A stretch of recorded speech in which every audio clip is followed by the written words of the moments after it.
হ্যাঁ ফ্রেন্ডস, আজকে আমরা শিখবো অটোক্যাডে কিভাবে ইউনিট সেটিং করতে হয়। কারণ আমাদের সবকিছু কাজ হয় প্রিসিশন ওয়ার্ক। ওকে, পারফেক্ট ইউনিট নিয়ে কাজ করতে হয়। আজকে সেটাই দেখবো কিভাবে ইউনিট সেটিং করতে হয়। ইউনিট সেটিং করার জন্য আমরা কমান্ড দিতে পারি ইউএন এন্টার।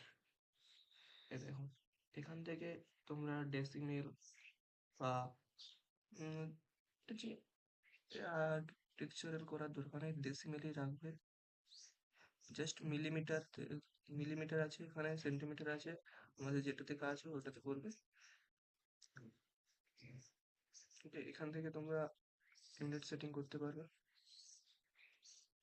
প্রিসিশন অর্থাৎ পয়েন্টের পর কতগুলো জিরো নেবে তার উপর ডিপেন্ড করবে।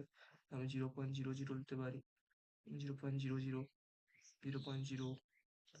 ওকে, এটা ইউজ করা বেস্ট, 0.00, বা পারফেক্টলি তোমরা জিরোতেও রাখতে পারো।